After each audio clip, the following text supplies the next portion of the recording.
Also, you could just schedule better. Also, You could do that. in addition to blowing out the really bad teams that you're choosing to play when you're supposed to be a top 10 team, you could schedule some good mid-majors instead. You could do that, but then you might lose. So And let's then you might lose. don't get crazy here.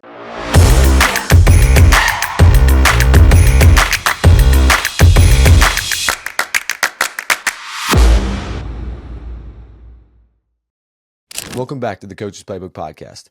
I'm your host, Wyatt Faust.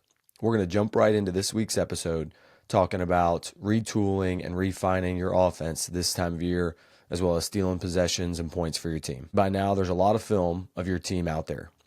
We as coaches constantly have to reinvent, so to speak, and reevaluate what we're doing, what's working, what's not working with our personnel packages. And I think one of the biggest things, game by game, as we go, we have to go back, wins and losses, and look and figure out what are the most common ways teams are guarding us and having success doing so.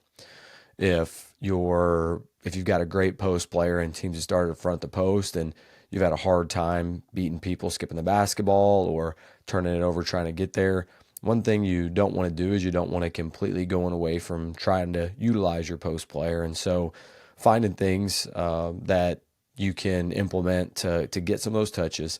And I think doing that early in the game is extremely important. At this point in the season, if your team doesn't know how to guard cross screens and down screens, it's probably too late for your team. And so a lot of that time that we have now is going to be staying sharp, making sure you're getting shooting in and some skill in still. But of course, a lot of it is preparation for your next game and preparing your team for the long haul. And so we have a little more time to tinker a little bit and add some tweaks and some counters of what we're doing. So with keeping in mind how teams are guarding you, don't be afraid to set the tone early that you're going to make them pay for those things. So if your team's really, really struggling with ball pressure and you're struggling to get entry passes and get your offense started, maybe starting the game with some kind of clear out ISO drive play where you don't have to pass it. Teams that are really aggressive, they're never more aggressive. They're never better defensively than they are the first 3 or 4 minutes of the game. And so rather than playing into their hand and trying to really be perfect on every catch and motion action and things like that you need to run, it's good to do some just early, quick, easy stuff while they're still super excited and getting after it. So like I said, whether that's just an empty out, clear out drive for someone, whether that's an easy, quick backdoor straight off of a dribble entry instead of trying to make a pass to get there if you're having trouble getting offense initiated or they're pushing your offense out in spaces you don't want them to, or even quick ball screens, whether that's a single or I really love setting double ball screens against those teams that really want to heat you up and kind of, make them pay. And when you do that first play of the game or really early in the game once or twice, it kind of makes them think, and it really, those guys who are getting beat off the bounce in a straight line and you get an easy one, no one likes giving up layups, or whether it's a backdoor. One thing that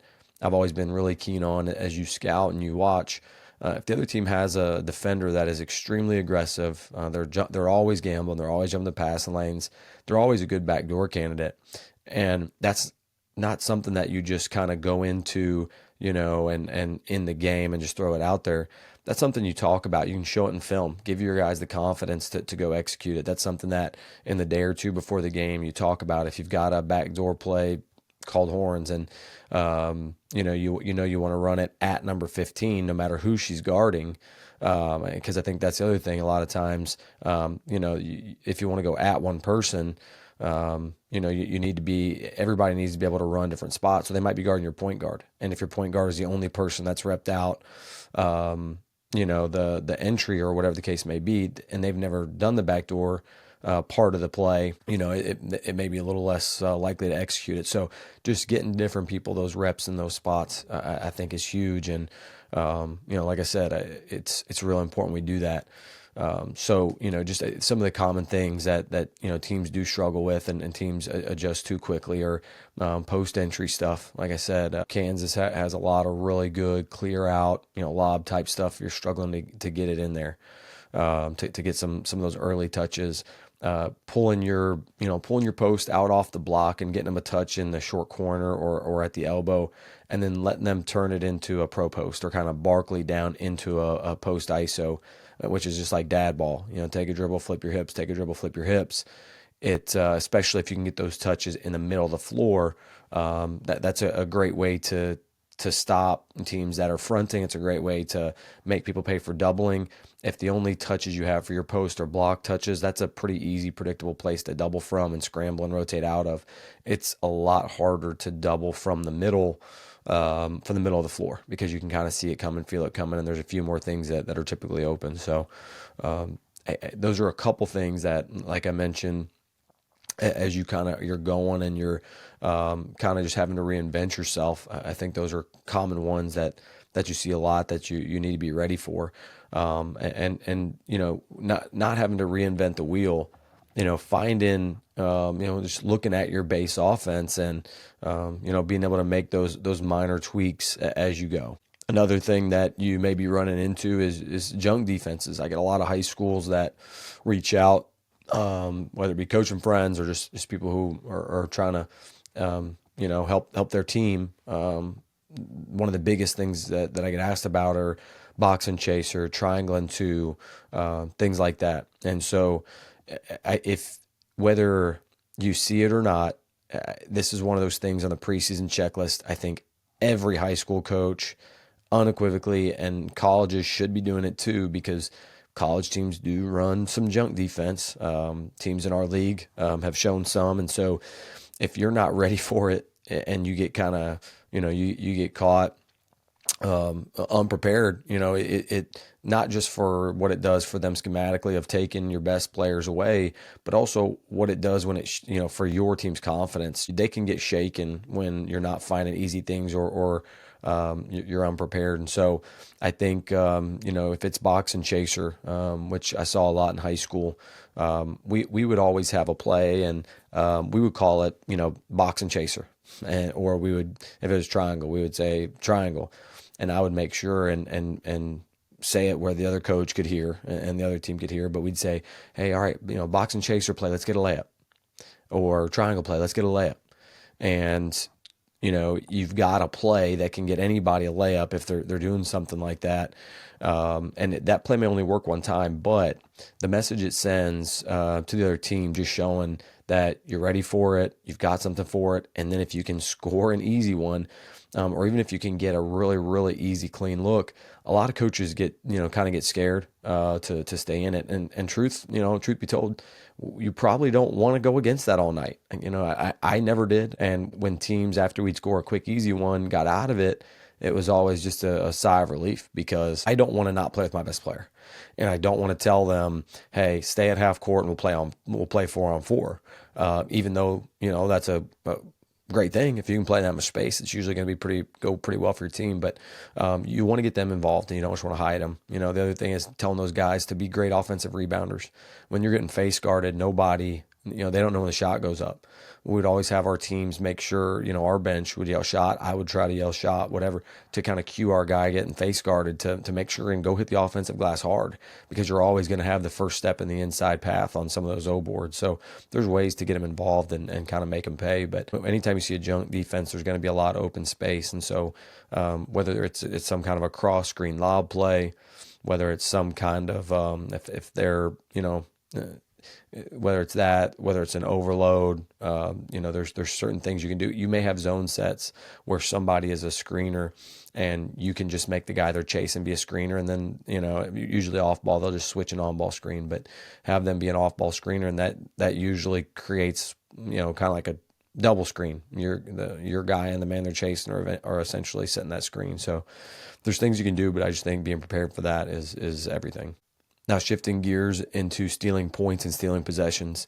As I've already hit on, you've got a lot of time. So one place that in season, especially when you start seeing opponents the second time, there's much easier ways the second time around to steal points. And I think one of the easiest places to do that is based on out of bounds. Whatever you saw the first time, or when you've got film, really watch closely how the other team guards blobs, because If they guarded you a certain way, they're probably going to do it again, especially if they had success. And if they're guarding everybody the same way, they're going to guard you the same way. And there's so many nuances to Blob D. Maybe it's a team that is on ball and they're doing jumping jacks, and it's an easy chance to get the get your inbounder screen back in on a little curl. Maybe they're taking the inbounder's man and they're crazy big help on the first cut that gets open. And you can do some tight screen the screener stuff to steal a bucket that way. Some misdirection, get somebody open on the backside and sprint your shooter into the strong side off of something. There's a lot of ways to kind of, whether it's they're switching, they're not switching. There's just a lot of ways to find easy buckets on blobs. And I was always so confident in that. I actually had a team one year. We were struggling mightily to score in the half court. It's late in the game. It's a tie game, and under a minute to go, I just told my point guard, put your head down, drive to the short corner, and take a timeout.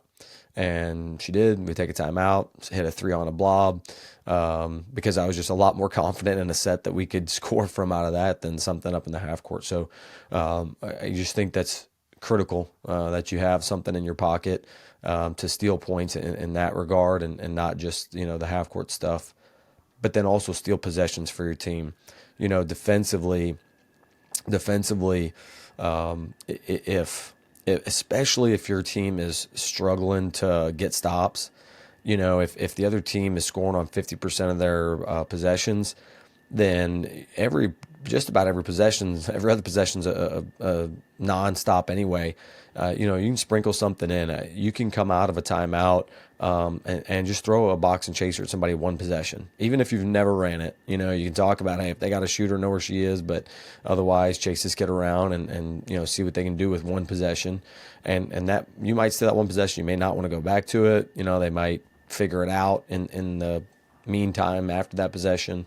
But whether it's out of timeouts, after free throws, start quarters, whatever the case may be.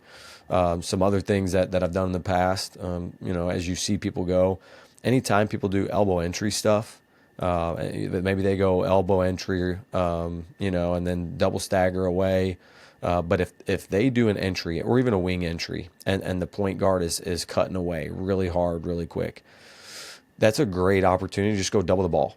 If you're ready for it and you can get there quickly, you're going to get a trap on them so fast. By the time that guy that put their head down and ran away from the ball realizes you probably have been able to deny everything ball side and probably can steal a possession or two that way. If they're going, another one I loved was, if teams would go UCLA stuff where they'd throw it to the wing and the guard would kind of cut off that. I thought that was a good one to go double. And if their point guard can't shoot or their point of entry person can't shoot, it's a good time to kind of go and try to just get aggressive on the ball, in those scenarios. And then one other thing that I think is huge is end of quarter, end of clock. Everybody wants to get the last shot. Everybody. The fastest teams in the country. We're sixth in the country in scoring, and we want to get the last. If there's under 30 seconds, we're going to get the last shot of the quarter. And a lot of teams, they won't even really accept the layup because coach said last shot. So people are very, they want to run whatever it is that has been called at the end there, and so very big on don't let them get the last shot. And ideally you can kind of get something cooking before. Even if they do score, hopefully it leaves a little time for you to go get the last shot where they're not scoring at the buzzer and have a lot of that momentum coming out of a quarter or whatever. But, if that's, maybe you don't press, but, they're going to get the last shot, might be a good time to press. It's a great time to, if you've been in man, drop into a zone, and maybe it's a aggressive zone, you're flying around and trapping. But ball screens, and I know high school there's not as much ball screen action as there is in college, but whether that's trapping ball screens, trapping entries, just denying everywhere, just deny every entry up everywhere, run at the ball off a bad shooter if they've got one. I think there's a lot of things you can do to kind of catch people on their heels at the end of clock, end of quarter, and really find ways to steal possessions for your team. All right, joining me today is Talia Goodman of On3 Sports. Talia, in such a short amount of time, you become a household name in women's college basketball through your coverage on prep hoops and grassroots hoops, as well as the national coverage you've provided for our game. And anybody that makes a big deal about college basketball, we like to make a big deal about them. So, really appreciate you spending some time on the Coach's Playbook podcast and talking hoops. No, thanks for having me on. It was great meeting you this summer, so I'm excited to get on. For sure. I think, just jumping right into it, the women's game, it seems like, has just exploded in popularity on a national scale in a relatively short amount of time. What do you think are the major contributing factors to the success and the getting the ball rolling on what we already knew was a great product?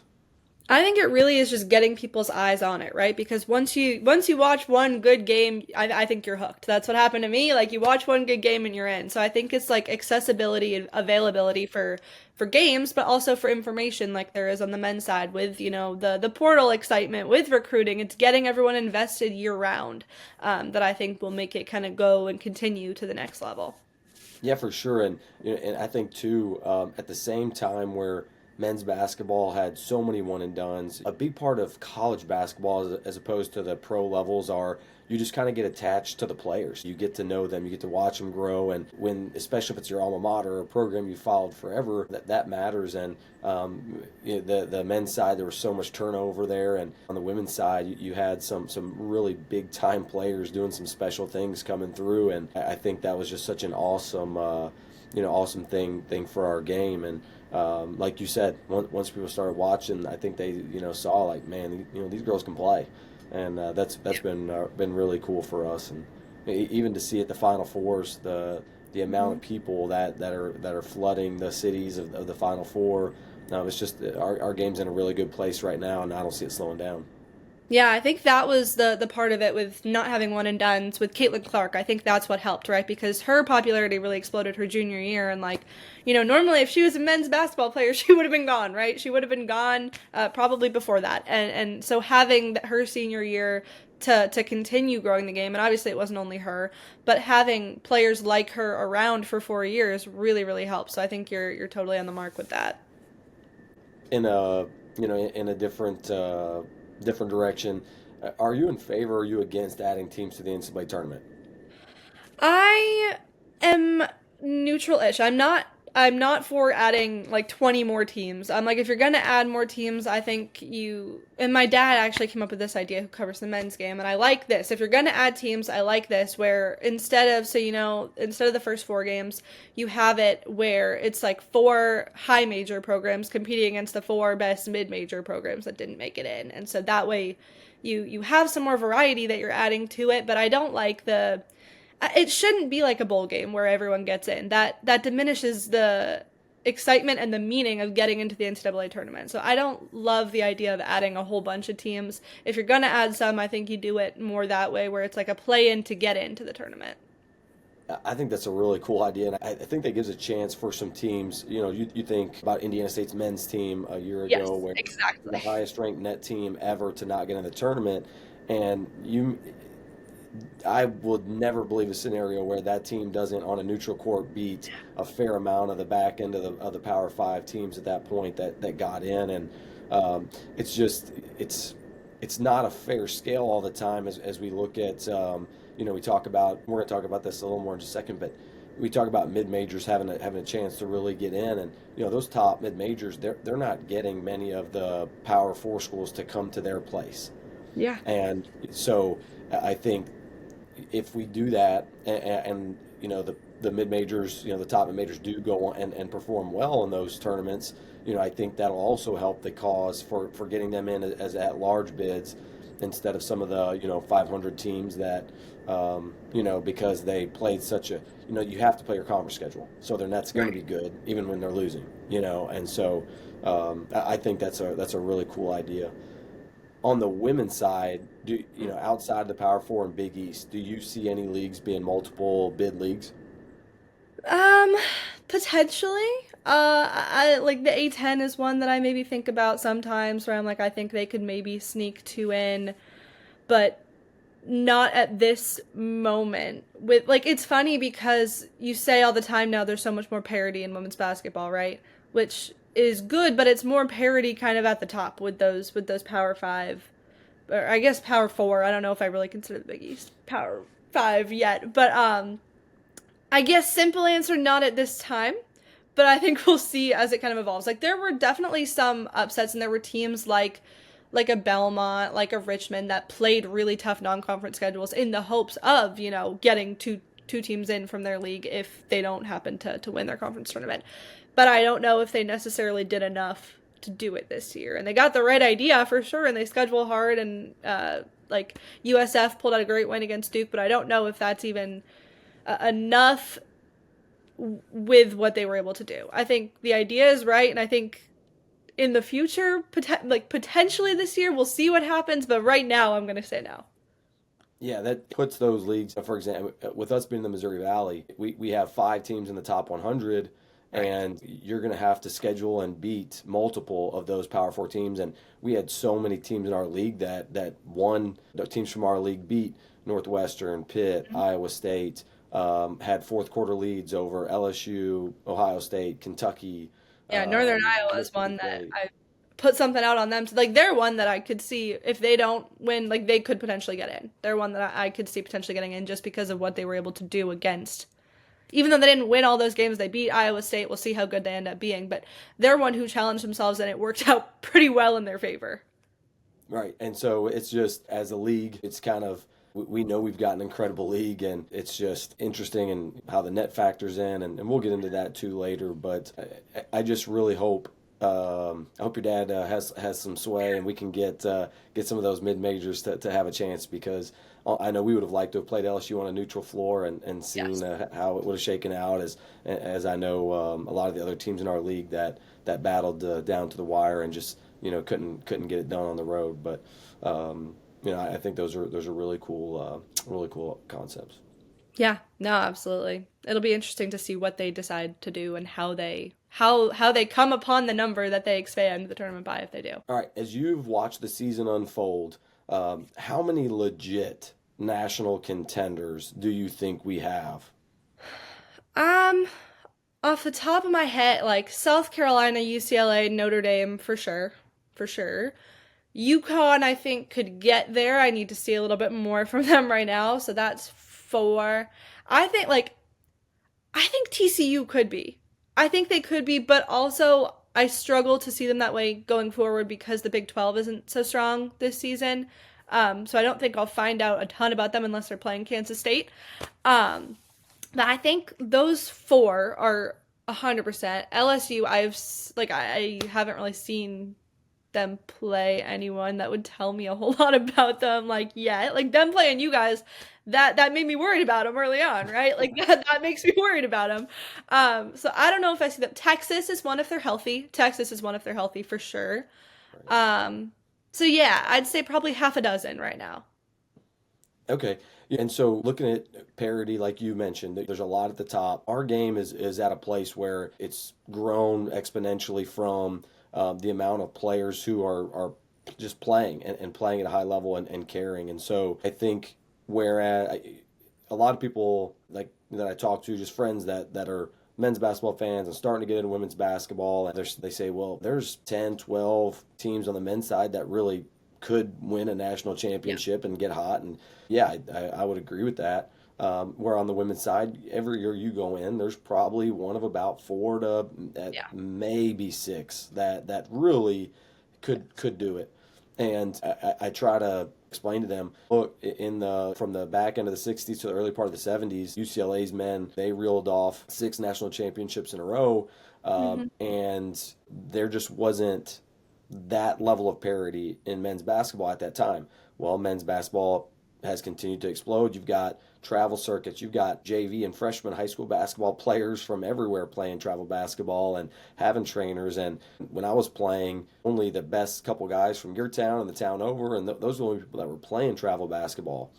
And so there's just an exponentially more just amount of great men's basketball players. And so you're never going to see what UCLA did in the late 60s and early 70s. That's never going to happen again because there's just too many good players. They can load up a team that no one else could beat. And you're Yeah. seeing that on the women's side too. I mean, when UConn, when they went on their stretch, that went to 2016. I don't think we're ever going to see that again either. I mean, tell me if you disagree, but and 2016 doesn't sound like that long ago, but that was almost, it was 8 years. I mean, Yeah. can you, what do you think about, about that?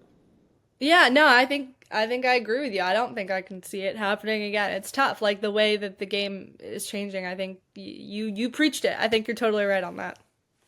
Yeah, and when we talked in the summer, it was one of the first handful of times that you had been to the events, and Yes. for someone who hasn't been there, what can what can you tell them about those exposure those big exposure events, and what Well, does it I tell don't you know. about women's basketball? Yeah, I mean, I don't know how you guys do it for that long straight. It was my first time doing kind of the circuits in full. I had done one event the year before, but I did I think four this summer. And it's a lot. Like those days are long. You're watching like you guys are watching so many different kids. It's tough. Like I think I was there for like the 12-hour days that you guys do, and I'm like, I don't know how you're still awake. Like I hit the bed and I fell right asleep after that and had to get up at 6 a.m. the next morning. So it's tough, but you're able to see so much talent in one place, which is the really, really helpful part of it. Like I went to two Nike events and like I saw every kid that like I was able to see every kid there at every big game, right, that I wanted to see. Where I'm not really doing that so much during the year because everyone's so separated. So obviously these AAU events are great, and every coach in the country is there, which was a big part of why I went there too. But yeah, no, it was fun. It was tiring, and like I said, I don't know how you guys do it. Yeah, I mean they're running 100 something courts of Yeah. games running back to back from 8 a.m. to 10 p.m. And Yes. just the fact that there's that many people that are doing this, excited about this, it tells you that women's basketball is not going away anytime soon. And I do think over the next 20 years you're going to start seeing a 16 had never beat a one in men's until they did. I think you're going to start seeing more of those type runs. It's going to be a while before 16 beats a one maybe, but you're going to start seeing some of those 13, Hey, I don't 14 know. seeds winning a couple games, right? Yeah. I No, hope I so. like I do. I think there's so much more parity, and I think you mentioned it a little bit early on, but the scheduling part doesn't help because these teams aren't expecting these 16 seeds to be as good as they are because they won't play them, right? They won't play them in the non-conference, so they know they're dangerous, but they won't go up against them. So then when you face them in the tournament, you're underestimating them a little bit, and I think that's even more so going to be the case in the coming years with how much parity is. And I think we'll get into this with recruiting a little bit and what kids are looking like, but I think the recruiting and what kids are looking like is helping a lot more with the parity part of it.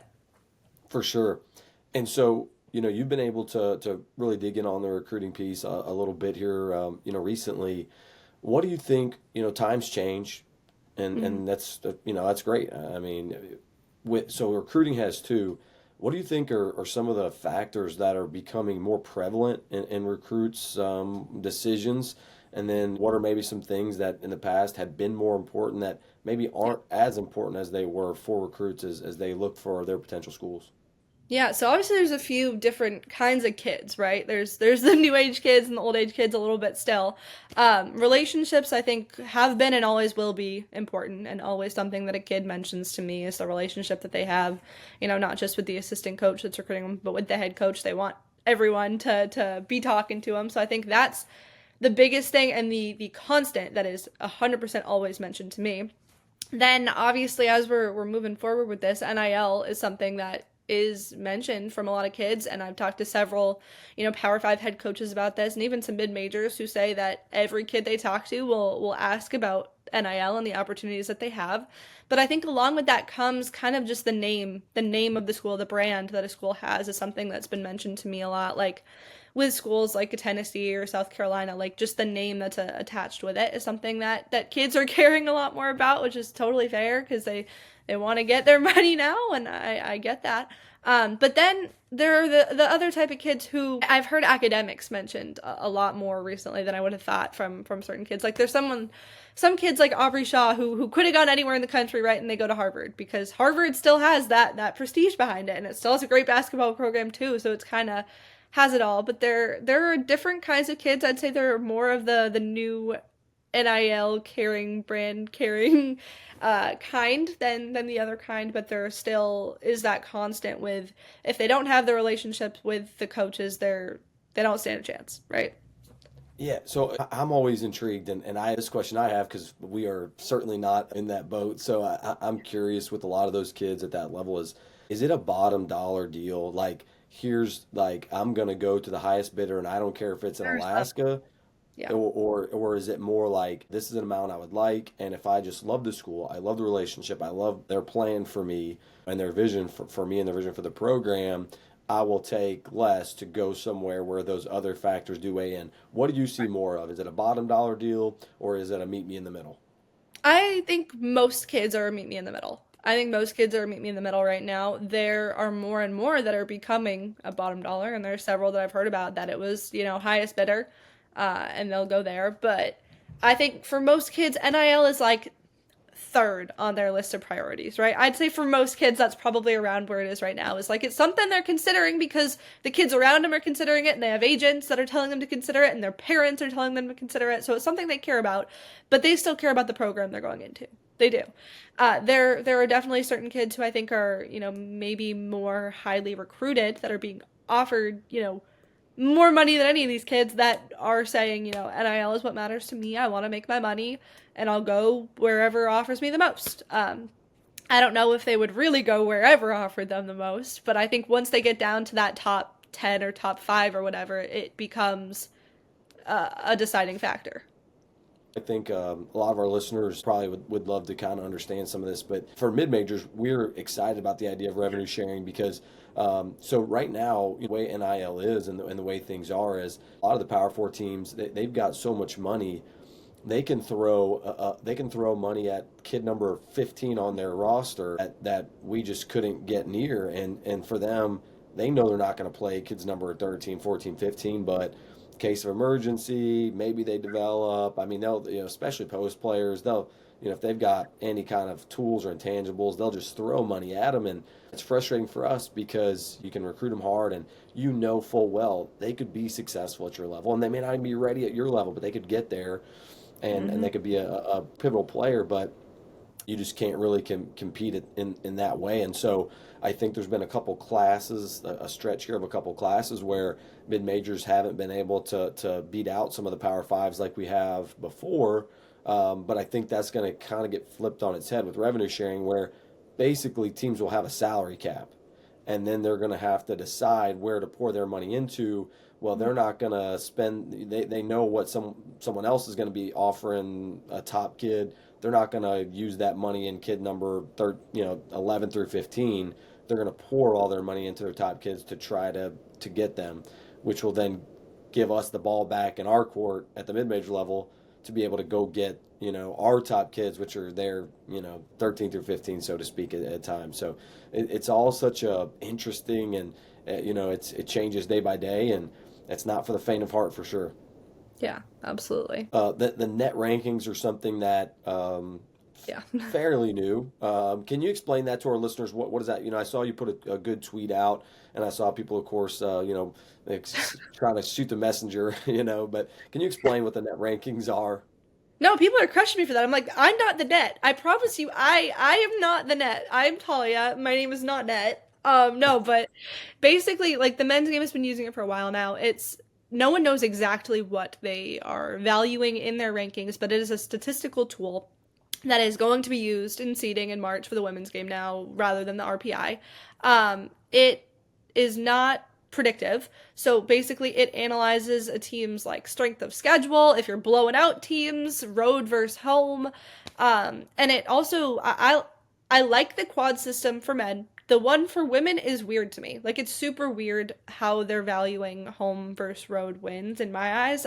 It's a lot less like the quadrants are a lot smaller, which is weird. So it's like I don't remember the exact numbers, but like a quad one win is like teams you beat a team 1 through 25 at home, 1 through 35 on a neutral court, and 1 through 45 on the road. And for men's it's like a lot bigger than that. So that's a little weird to me, but I do like some parts of it, and I think at the end of the season it becomes more accurate. Obviously in November and December you're looking at it and you're like, why is this team at number 10, right? Like they shouldn't be there.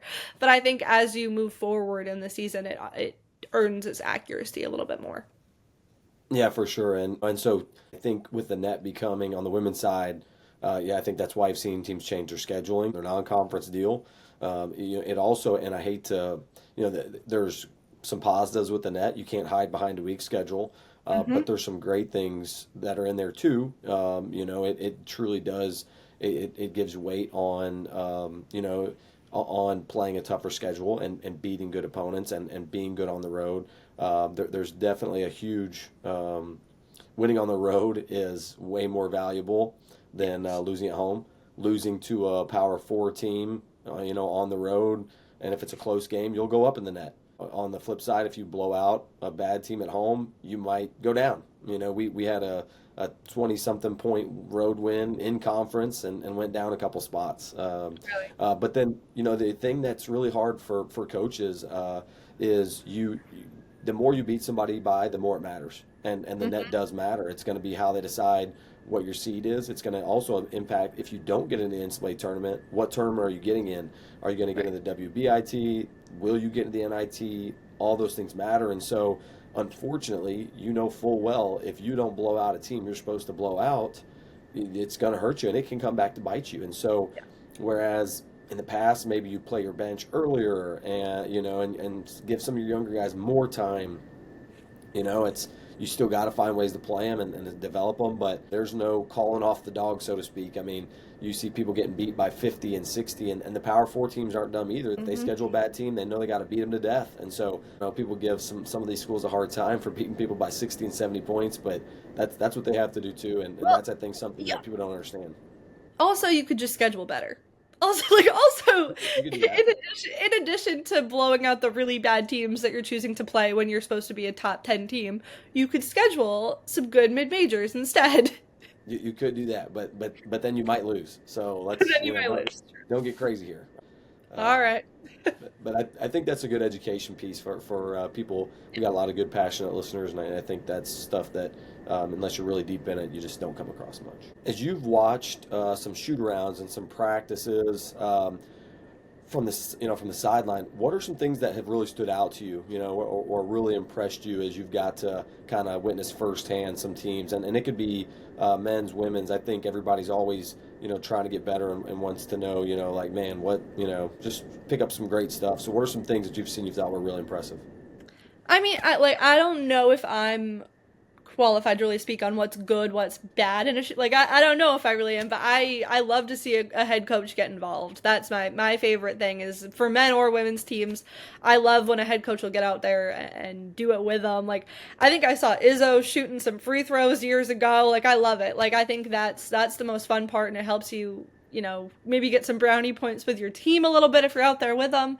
But I don't like I'm there to watch the team. I'm not that like admittedly not so much paying attention to everything a coach will do, but I do love to see them get a head coach get involved on the court. I'll see if we can get our head coach to dive on the floor for a loose ball and really Yeah, set the tone at our next shoot there you around. go. I Yeah, think that would go a long perfect. way. Well, I'll come to a shoot around. You make that happen. Well, yeah. All right, let's do a little good for the game, bad for the game. We'll throw out just a couple topics, and you tell me if you think it was good for the game or it's bad for the game. The Angel Reese versus Caitlin Clark, the rivalry slash debates. So unfortunately, I think it ended up being good for the game. I don't think it should have been, and I don't think it should have happened, but I think it helped get eyes on the game. Like I think it was kind of that initial peak point, right? That got millions of more eyes on the game and invested on taking sides, which I think is stupid and not why you should be watching. But you see those things happen in like the NBA and wherever. So I think it did, in a roundabout way, help women's basketball.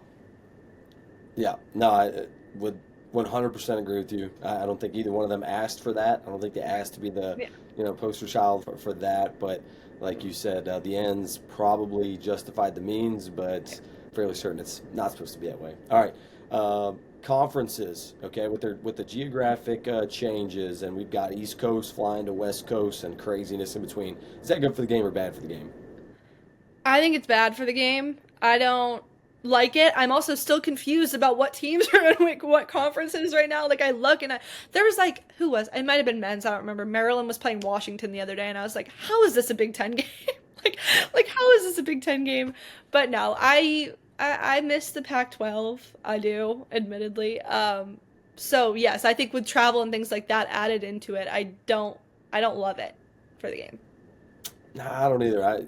I think it's over time we'll get used to it, and it's cool to see some of these teams play, maybe. But it's bad for it's bad for the student athlete, and Yes. so for because of that, it's bad for the Weird. game. That's a tough one for me. Maybe as a fan, it's cool, but it's not good for the student athletes. All right, the advanced rule, the timeout advanced the rule, ended the game under a minute in women's basketball. Is that good for the game or bad for the game? I mean, I'm kind of neutral on it, but I would probably say bad. What do you think? I trust your opinion as a coach a lot more than mine. So what do you think? I love it. I think it's cool. I think it keeps it a game longer. On the men's side, it's, when you got to go the length of the court all the time, I think it's tough, and it's just, it adds the excitement, so I like it. But, and I think, if you trust your stuff and you think you've got good end of game stuff and you're going to execute, on the flip Yeah. side, if you're a prepared team and you're a prepared coach and you know what they do late game sideline, I think it tips the hand, to the advantage of the more prepared. And Yeah. I like to pretend to tell myself that we're going to be more prepared. So. There you go. All right, we got our full court press segment on. Okay, I'm gonna throw a full court press on you. You're gonna have 10 seconds or less to answer a series of rapid fire questions here. You ready for this? No, because I was looking at these questions throw me off. Like I'm not quick like that. And your first question, I will say, your first question is the question that I ask every single head coach that I talk to. And I don't Okay. have a good answer for it, but yeah. Okay, I'll still you can start, and we'll do a little bit of a interview the interviewer here, and I'll answer because I'm beyond passionate about this one. But Are you? Okay, um, well, I need to know then, because that's what I'm asking everyone. I wish I had a good answer. I'll give it to you. What rule would you change in women's college basketball right now? all right, this is insane. But if okay, if you have the ball and there's a jump ball and you retain possession, the shot clock does not reset. So if there's a jump ball with 2 seconds and you had the and you had it and the jump ball favors you, you get the ball with 2 seconds. But if the other team gets it, they get a full clock. So you lose the possession arrow. So you get double whammied. If you lose a possession arrow, you should at least get a soft reset of 15, 20 seconds. Am I right? Yeah, I mean, I wouldn't be against that. All right. It makes no sense. I hate it so much. Okay. All right. Back to Take it to you. the higher ups. They don't know who I am, so I don't think they care. Not many people do, so I'll just keep yelling into a microphone. There you go. Um, Coolest thing that you've seen or experienced in your time covering the sport? Yeah, I think it was last year covering Caitlin's last five college games and then her first few Fever games too. Like, I think that was just a really cool transition for me as someone who is still in college and hasn't, is pretty new to the industry still. Being able to be there in person and witness all that was just really, really cool for me. Like, the Final Four as a whole was incredible, but seeing, the end of Caitlin Clark's college career and the beginning of her pro career, and as much kind of talks were around that, right? But being in there in person was super cool. For sure. Who you got in the Final Four down in Tampa? Who's going to be there? Oh man, yeah, I'm gonna go Notre Dame. I think they have the best chance of winning it right now. I don't know if that's a crazy thing to say. I think they do. I think them. I think I'm gonna go UCLA. I think I'm gonna go South Carolina, and then the fourth one. God, I wish I knew. Like, I think it could be anyone. I think there are 10 teams that could potentially be there. I think it's those three that are the most likely for me, and then I'm like, I don't know. Okay, we'll see if you're at least 3 for 3 when the time comes. We'll check you back on that. Yeah. All right, give me a dark horse team to win some games in the tournament. Maybe they can't win it all, but has a chance to win a couple games. Yeah, I don't know if they're necessarily a dark horse, but I think Oklahoma is one that I could see going very, very far in the tournament just because I think they returned like 98% of their scoring or something crazy like that. And then you add Reagan Beers to the mix there, who's one of the best post players in the country and has tournament experience too. But yeah, no, I think Oklahoma has a real chance to make it, I would say, Elite Eight ish. Adding beers to the mix is always a good idea, and when it's Reagan beers to the mix of a good team, that was a heck of an idea. So yeah, good on them. All right, last one. Give me the spot to grab a bite in Bloomington before a game. See, I'm boring, but I'll tell everyone to go to Buffalo's because if you love wings, that's where you go. It has like the best merch and everything on the walls. I'm not really a wings person, so I'm not going there, but I tell everyone to go there. It's the best kind of decorated spot in the best location in Bloomington. All right, cool. We'll give them a shout out.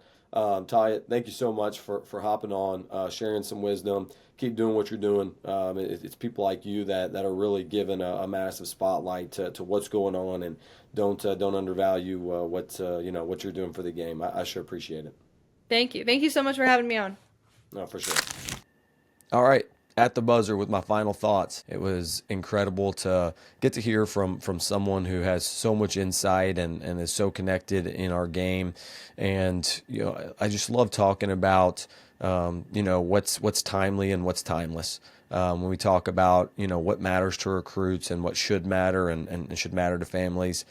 As coaches, whether we've been in it for a very little amount of time or for a very long amount of time, just having an awareness of what is timely and what's timeless. Genuine authenticity and just being real. I mean, those things are timeless. They worked. They worked for John Wooden, and they'll work for every GA out there. And so those are things that we should never lose. But then considering things that are timely. Things are changing, and young people are changing, and being connected to their world in some way, in an authentic way, I think is really important. Understanding what they care about, whether you care about it or not, I think is really important. And that social media is real and it's not going away.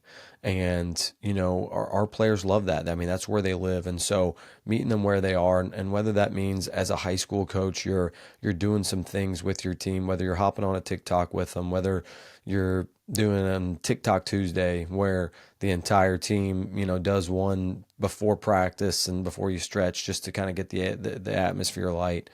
I think those are great ways to kind of meet them where they are. If you're in college and you're talking to recruits, be in the spaces that they're in.